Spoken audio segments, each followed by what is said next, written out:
Good day. It's always good to be the last speaker of the session and to be the youngest because the expectation might be lower and I can say whatever I want. Now, we have heard beautiful things being said, which makes my job easier because we have already covered about the coexistence, and I'll be looking at the angle from Hinduism. And as the topic says, from Vedas to myth, how Hinduism teaches universal coexistence. To save everyone the trouble, I shall not go into detail about the history of Hinduism, and I will also not go into details of the Vedas, the three Vedas, but I do encourage everyone to do some reading after this about the teachings of Hinduism, the Vedas, so that we'll have a bigger understanding. But I'll just highlight some of the points which shows the point of how Hinduism encourages coexistence. And normally, especially in Malaysia, when we talk about Hinduism, we normally look at what has been learned in school about Hinduism, starting with Indus Valley. But I gladly encourage everyone to look into Sangam literature. Another sad thing is that mostly we look at Sangam as purely literature, even among Indians and Tamil people in Malaysia. I encourage everyone to look into Sangam as the teachings of the earlier teachings of Hinduism before we are introduced to what we know as the Vedic Hinduism. Hinduism based on Veda. We will be talking about myths. I will be explaining some myths to you because Hinduism is filled with stories, epics, Puranas, stories about religions, about gods and goddesses. But before that, a very simple prayer, which is a very basic prayer in Hinduism. Loka samasta shukino bhavantu. Om Shanti, Shanti, Shanti. We might have heard this. Shanti, a Hindu friend might be named Shanti. But here, Shanti means peace. Exactly what every Muslim tells another Muslim. May peace be upon you.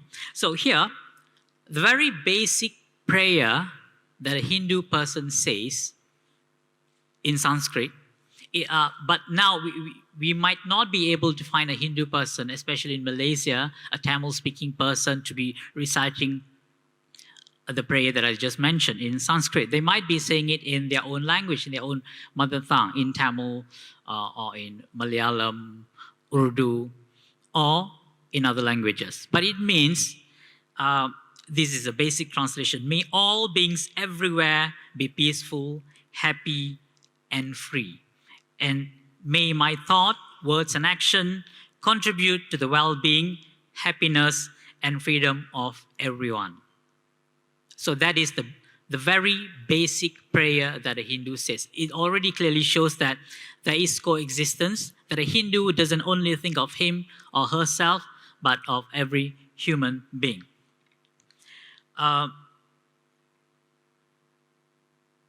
Now, as I mentioned, this prayer is in Sanskrit, but in Malaysia, we might be reciting it in any language. And if we were to go to Kampung Chetty Malacca, the Chetty Malacca people, not to be confused with the money launder Chetty, the Chetty Malacca people, their mother tongue is Malay.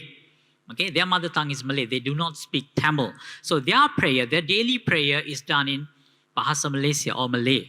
Okay, and it's interesting to note that the very first Hindu temple in Malaysia was built by them. The Chetty Malacca people in Malacca, it's still there. It's a Vinayagara temple, which is still available in, which still exists in Malacca. Hinduism is, yes, a very complex religion. And it's also often misunderstood. Not only by the non-Hindus, but also by the Hindus. You can ask any Hindus, any Hindu friend of yours, maybe from your childhood, or a friend, a colleague of yours now, and they will be giving you a variety of answers which will confuse you about what Hinduism really is. But if you were to understand the teachings of the Vedas, if a Hindu person were to understand the teaching of the Vedas, they would know that there's only one God. This is a very classic question that we normally ask a Hindu. How many gods are there in Hinduism? And a Hindu, especially in Malaysia, will start counting the names Shiva, Brahma, Vishnu. It's never ending. I'm sure you've gone through that. But a true Hindu, a person who knows the Vedas, who knows the real teaching of Hinduism, knows that there's only one God. That already shows that what we already have in common. But anyway, Hinduism does not claim to be the only way to reach God. Okay? In Hinduism itself, it may be the Vedas, all the Puranas that we have, it says that Hinduism is one of the many ways to reach God. And so, a Hindu should and would be able to coexist with anyone else from any other religion, any other background, any other ethnicity. And they realize that they are following one path. I think this has also been mentioned by Dr. Ian Pias just now. We are following our own path, but our target or what we are reaching is the same. So a Hindu should be able to coexist peacefully with his brothers and sisters of any other faith or religion. There is the essence of Hinduism. There is tolerance, there is dialogue, which is very important. There is solidarity. If a person, a brother or sister of another religion is in trouble, a Hindu should be there to show support. There is diversity. Diversity is accepted in Hinduism. And there's also living in harmony and coexistence. As we speak in Christianity, love thy neighbor, that is also a basic teaching in Hinduism. Now, I mentioned this earlier. We would always say, oh yeah, a Hindu prays to many gods. Yes, this is what many people might say. This happens when we do not understand another teaching in Hinduism, the concept of Ekan Anegan in Tamil, or Eka Aneka, or in Bahasa Malaysia, we have the word Eka, or Esa, one. God is one, but is known by many names. When I speak to a Muslim friend in Malaysia, Malay, they'll get confused. What do you mean? Are there many gods? I have to refer to the Islamic way of understanding the oneness of God. You see, we have 99 names, but God is one. So generally, the concept is the same. In Hinduism, it goes back to the person, an individual's ability to understand God. If your knowledge is very basic, you can worship an idol. If you understand that God exists everywhere around you, you don't need an idol. So that's why you will see a diverse people of Hindu faith, each with their own way of approaching God. And Hinduism is also, it's not a divine religion, as mentioned before about Islam, about Christianity. So it's human in search of God. So all the Vedas, it's not from God, it's human in search of God. Those are the gurus, the thinkers, the intellectuals. In their search for God, they find answers. We don't know how. Okay, Dr. Imtiaz mentioned about Nabis and Rasuls and Buddhas. We don't know. These people, these gurus might have been one of them. We don't know. There's no certain answer. But because if you look at their teachings, it is basically the same teachings with any other religion, which teaches coexistence, harmony, peace, and whatnot. So a detailed discussion of that can be read in my book, which is, of course, in Bahasa Malaysia, Malayur Manikam, about basics of Hinduism. Yes, Hinduism is filled with gods and goddesses, and all these gods and goddesses are brought to life in Puranas. You see, Vedas are the basic teachings of Hinduism in Sanskrit. People interpret, read it, make it a simplified version. We have Puranas, where in Puranas, gods and goddesses come into life. They behave like human. They fight, they argue, they go into war. And it brings the Puranas, the context of the Puranas are to teach people the basic teachings of Hinduism as found in the Vedas. We have Ramayana, we have Mahabharata. People think that Ramayana is a Hindu text. No, it's not purely a Hindu religious text, but those are stories being told to to reveal or to make people understand the teachings of Hinduism. It can also be presented in other forms. It can be in drawings, it can be in songs, it can also be in performing arts. For example, Kathakali. In Kathakali in Kerala, we perform stories of gods and goddesses to explain the teachings of Hinduism through myth and Puranas and other forms of stories. In Hinduism, we find avatars, the reincarnation, where in Hinduism, gods reincarnate, especially Shiva and Vishnu, where it's believed that Buddha himself is also a reincarnation of Vishnu. We see Shiva reincarnating as Hanuman in Ramayana. So these are not historical facts, but these are stories being told to make people understand the teachings of religion better.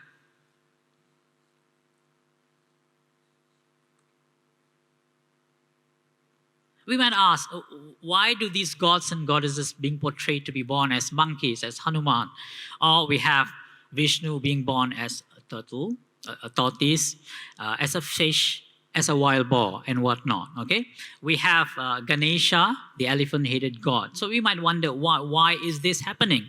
These are ways, a very, very subtle way of teaching people that, well, even God coexists with human and also with animal.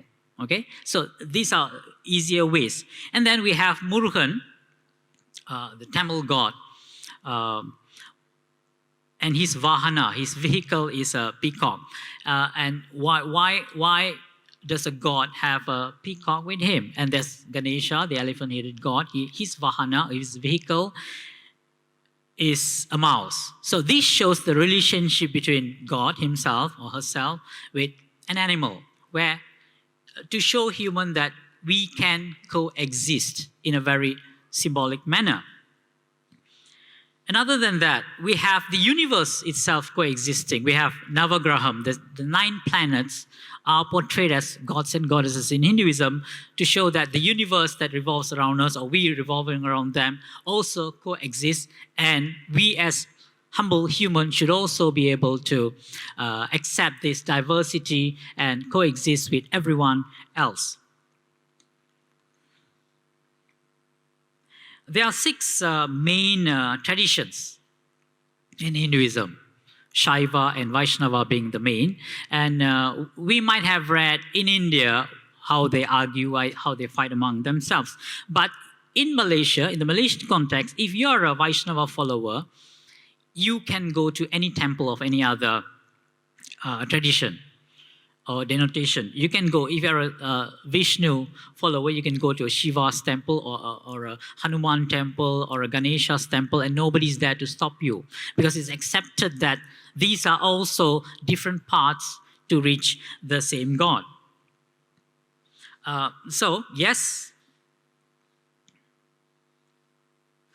there are always inter-crisis and also intra-crisis among Hinduism, and which also reflects in the Puranas, in the stories. We have Shiva fighting with Vishnu, or Shiva fighting with his Shakti and the other gods and goddesses. It shows that, yes, conflicts do happen among people, or the gods and goddesses in heaven, but at the end, they find a solution. They have a dialogue. This has been mentioned before. There is dialogue. There is a tolerance between people, everyone involved in the community, in the society, to reach a situation where we can coexist in a harmony way, even though there are differences. We might not find solution to the differences, but we can always tolerate each other and coexist. So this short introduction would be, I hope it gives us a clearer picture. And furthermore, in Malaysia, Hinduism is a very complex and usually misunderstood religion. We might not know much.